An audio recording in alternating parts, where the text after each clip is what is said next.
I think the first camera I had was given to me on my 12th birthday. And then when I was about 18, I bought a second-hand camera and I traveled with it down through Central America, photographing things as I found them.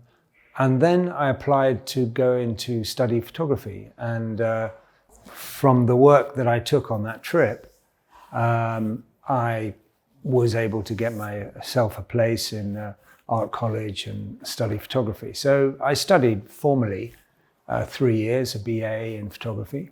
And then I studied painting with Len McComb, who was running the foundation course in Oxford. So he taught me just about everything I knew in terms of drawing and painting than it is with photography. You know, the music of images, it's just a different way of communicating visually. I think they work together kind of in tandem. I love photography, I love photographing, but at the same time, painting gives me something else. So it's much easier with drawing and painting to make connections between objects in the image than it is with photography, because you can't really change what's there.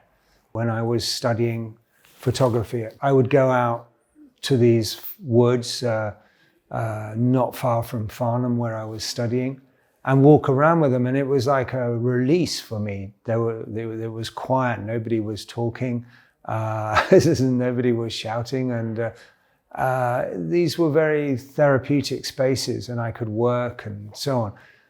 So yeah, I began there, and then I kind of gave it up for a long time while I did a lot more portraiture and then photojournalism. And then I went back into landscape more seriously when I was doing my PhD in Poland. At the same time, I was photographing the forest.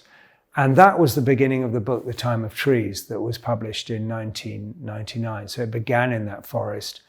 And then at the same time, I was doing assignments for National Geographic in Malaysia, in the Amazon, in various places.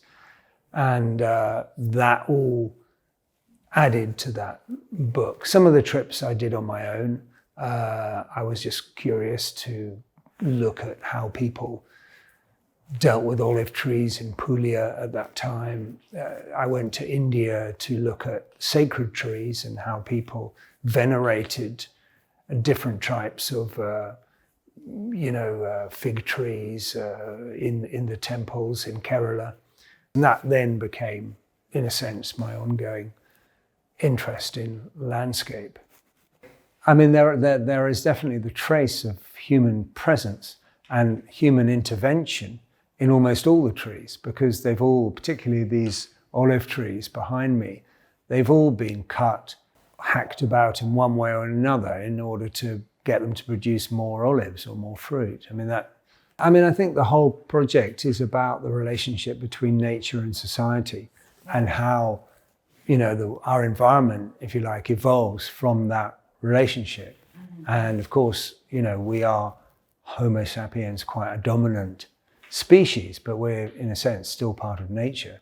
I'm not trying to create any message particularly with the work. I'm just exploring an idea within landscape and photography that I found interesting and coherent. And it's not a brand new idea, but I thought I would just go further and further and really sort of try to take the argument or the idea as far as I can.